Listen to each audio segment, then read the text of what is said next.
Hey folks, I know, it's been a while. I wanted to talk to you guys a little bit about Nausicaä, the movie that was made by Studio Ghibli and Hayao Miyazaki.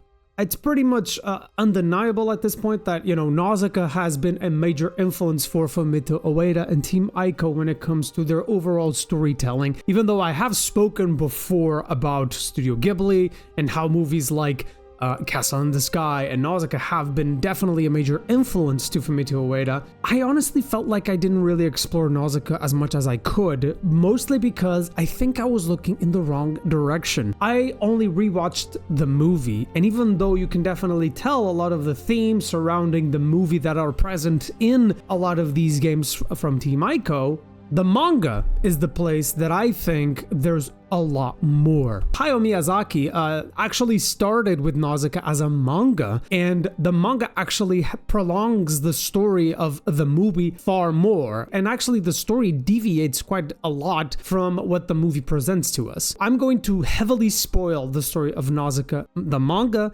here in this video. So if you haven't read the manga of Nausicaä, you have been warned. I'm going to heavily spoil the manga. And even if by any chance you haven't read it, but you're still okay with it, be mindful that I believe, at least from, there's a lot of rumors at the very least that Hayao Miyazaki is most likely working on something along the lines of a Nausicaä, I don't know, TV show or sequel or something about Nausicaä that he's working on. So if you do not want to get spoiled and you want to see the movie like completely blank, you have your warning, essentially. I'm going to try and simplify the story of Nausicaä as much as I can for the sake of going into Team Ico's video games. So this is the world map of Nausicaä. This region is called the Periphery. We follow Nausicaä in the Valley of the Wind. We have two major empires, which are the Dork Principalities and the Tormekian Empire. They are constantly fighting against each other and are looking for a weapon called the God Warrior, which I'm going to speak a little bit later. There's also this thing called the Sea of Corruption that is constantly spreading throughout the region. But this story actually begins a millennia ago. As they call it now, the old world possessed incredible advanced technology, and among the many creations that they have made at the time, one of those creations was actually the God Warrior, which was a sort of giant biomechanical creature with immense destructive power that is more akin to what we know as a nuclear weapon. But unfortunately, a millennia ago, there was this massive event called the 7 Days of Fire. This was essentially a global war that nearly wiped out the entirety of humanity, devastated the land, and turned the world into a toxic wasteland. After the 7 Days of Fire, and after having this toxic wasteland across the entirety of Earth, scientists from this old civilization actually tried to counter it. And they did this by implementing what is called now the Sea of Corruption. And at the same time, these scientists created a ton of different insects and animals, and one of the most famous ones that we actually see in the movie are the Homu. Homu are man-made creatures that have a specific objective to balance nature and to protect it at all costs, even if that means going against humanity, which actually happens multiple times in an event called the Daikosho. As you can read here, according to the chronicles, the Daikosho is a time when the forest suddenly boils over and rises like a tidal wave to cover the land. It is written that there have been 3 such waves since the 7 Days of Fire. At the same time, actually, Nausicaä ends up learning that she and the rest of the humans that now live in this toxic wasteland ended up being genetically modified in order to survive the toxins that spread throughout the world in a sort of miasma. The problem with this genetic modification is that the Sea of Corruption is essentially making a massive reset of the natural environment in order to make it purer in terms of the air and the land and the flora. And this means that these humans that have been genetically modified are not ready to sustain the air that is pure. They are bound to this toxic wasteland. After the Sea of Corruption spreads throughout the world and purifies everything, all of the humans will end up dying, including Nausicaä. And what we end up learning at the end of the manga is that all of this has been manipulated and controlled by this ancient civilization. They were so desperate to maintain control that they even got to a point that they created this sort of godlike figure to work as sort of like a supreme authority over one of the world's major regions, which are the Doric Principalities. The Doric Principalities are extremely religious, and they take everything that the Master of the Crypt tells them as the word of truth, kind of like a Messiah or a Bible. This figure, the Master of the Crypt, resides deep underground in the capital of Shua, that is in the Doric Principalities. It is a massive ball of flesh that is completely filled with a bunch of scriptures, and from time to time it actually issues a new sutra or a new scripture so that the priests of Shua and the Doric Principalities can issue new commands to be enforced on the people. But what is exactly the Master of the Crypt? I think it's a bit confusing and it's not really explained exactly what it is. I think the best description that I could give is it's essentially an amalgamation of ideas and beliefs from this old civilization. As you can see here, when Nausicaä touches the Master of the Crypt, a sort of explosion of light emerges with a bunch of shadow figures who are, people from this ancient civilization that come and explain what their overall objective is. And they even say the great suffering of the purification is our atonement. That glorious morning of the day of reconstruction shall surely come. Children, we gathered all human wisdom and built this crypt in an age of despair and bewilderment, that we might lend a hand at the rebuilding of the world when that morning comes. We speak to you as representatives of the great many who died meaningless deaths because of their own folly. You are living in the long period of purification, but the day shall come when the sea of corruption ceases to be, and a green, pure land is reborn. Obviously, Nausicaä does not like this idea one bit, because it means the destruction of the entirety of the civilization that right now exists in the world, and hers included in the Valley of the Wind. And so she decides, with the help of a god warrior, which I'm going to explain in a bit, to destroy the Master of the Crypt, essentially destroying the crypt itself, even the hundreds of eggs that contained humans, I guess, that were going to repopulate the entire region once again once the pure air would come. Obviously, this is probably a thing that you're probably even confused, because the Master of the Crypt is a massive parallel to the Master of the Valley from The Last Guardian. It definitely has the same sort of vibe. We're talking about this massive ball that has a bunch of like symbols or whatever this is, and even when you actually go and destroy the Master of the Valley, a bunch of different letters and scriptures start kind of attacking you for some reason. To me, what it feels like, it's kind of undeniable, honestly, that for me to really got inspired by this whole concept of the Master of the Crypt from Nausicaä and implemented that in The Last Guardian. Obviously, he does it in a very different way, I would argue, but the one thing that is very similar is the theme behind this. And the theme, in my opinion, that is something present not only in The Last Guardian, but on the entirety of Team Ico's body of work, is this idea of those who defy the order of life.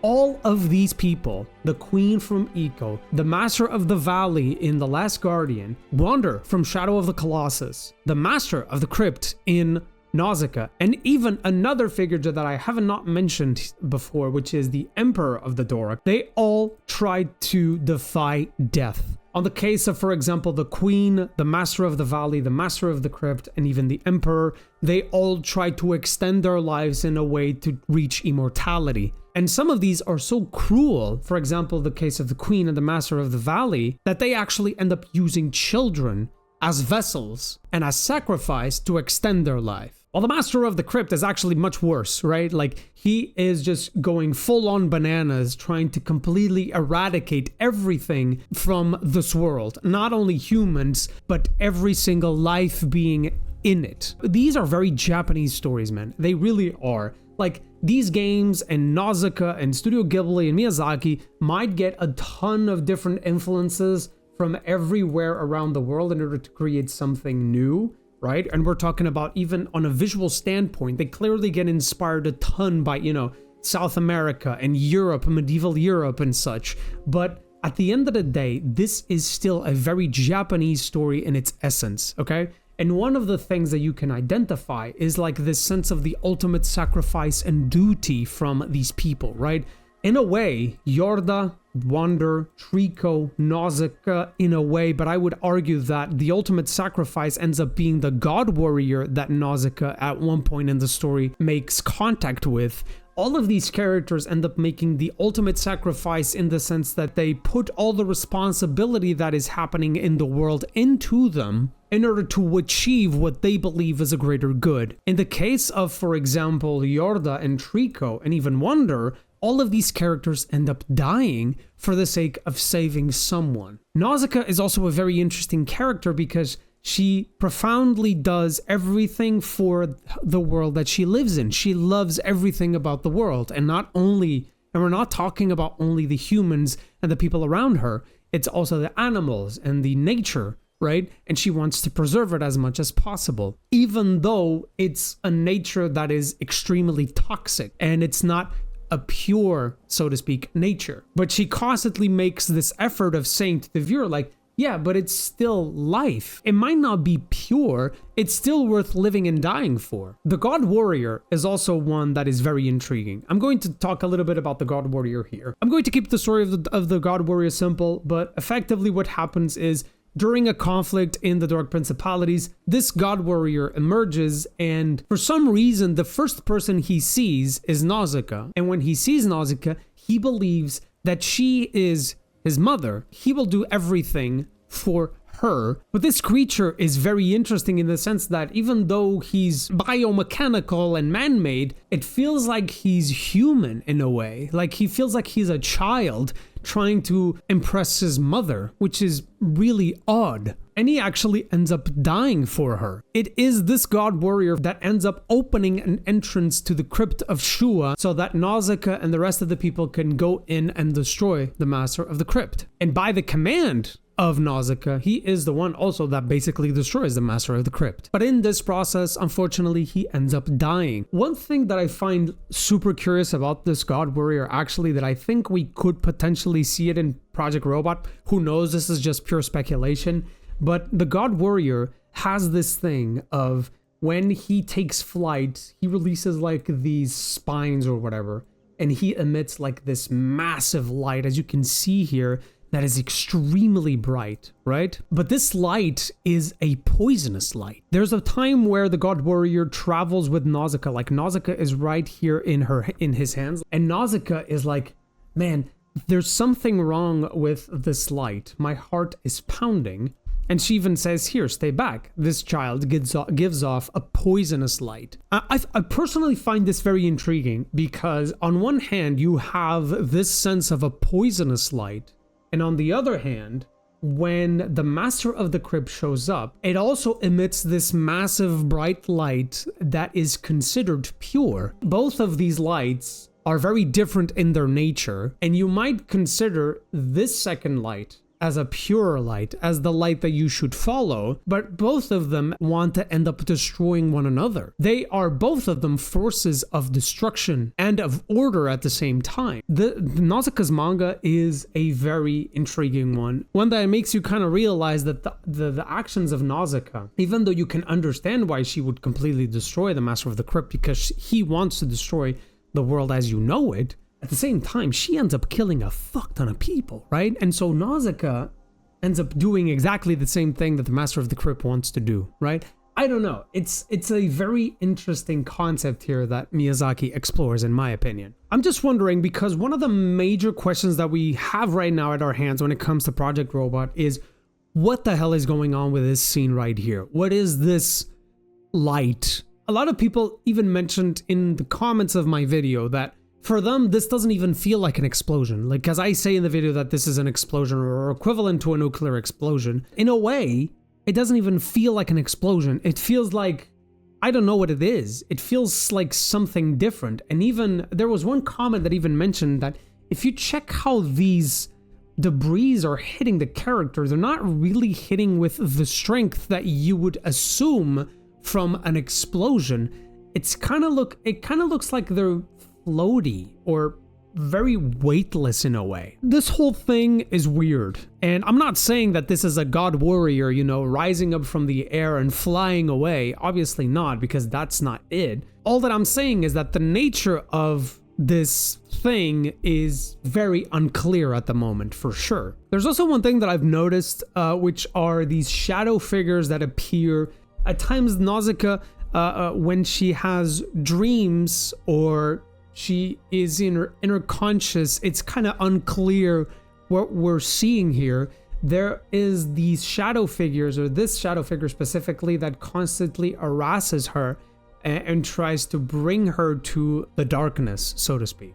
I think this concept is an interesting one. Obviously, I think Fumitu definitely got inspired by this, even though the idea is implemented in a very, very different way. There's also a lot of concept inspirations that I actually saw. I've pointed just here a few of them. This is one of the early iterations of the queen and how she would look, and it definitely seems like there was a ton of inspiration by a lot of these patterns that appear in these creatures, for example. Or, you know, this one is, you know, pretty straight on, like the idea of like this massive insect that's flying, it seems pretty similar also. Or I would even argue that the sky, this whole idea of the sky having these very black spots, but at the same time these very bright spots that we see in Shadow of the Colossus, this shows up constantly in Nausicaä, right? These very black sort of clouds that are constantly, and then constantly these god rays coming in that kind of give off this idea of a struggle between light and shadow. I do want to mention that I feel like Future Boy Conan, just like Castle in the Sky, might have been a big influence to Fumitu Ueda as well. This was actually the first work that Hayao Miyazaki directed during his time in Nimpo Animation, I believe, and it tells the story about this boy trying to rescue this girl, to keep it simple again. I don't know, man, especially in Eco, it feels like this movie was probably a big inspiration, especially in the sense of these two characters that are holding hands and trying to avoid this massive, you know, civilization structure that is far beyond their comprehension. You know, and they just want to live peacefully, right? I'm not gonna lie, this was probably one of the hardest videos I've ever done for some reason. I think it's mostly because Nausicaä is actually a very deep manga. To my subscribers, folks, I have been out the entire month. I'm sorry, but life is life, and this is not my job. It is what it is. But I just want to say something. I want to keep doing videos. I love to do YouTube videos. I think this is a platform that I've been missing for like too long. And I want to keep doing this, even if I don't get views. I just enjoy heavily doing these videos. But I do feel like I want to make more videos. At least right now, that's the way that I'm viewing things. I want to consistently make more videos. I don't know how many, maybe one a week, maybe two a week, who knows. But I am probably going to diversify a little bit more the types of videos that I'm doing. Still trying to keep this whole thing within video games and or other art forms in general. Hopefully you guys enjoy it, and yeah, stay tuned for more. I will definitely follow up with more videos on Project Robot and Team Ico video games, but expect more stuff, which I don't even know what it's going to be, but I'll figure it out. But yeah, if you like this video, subscribe and have a good one. See ya.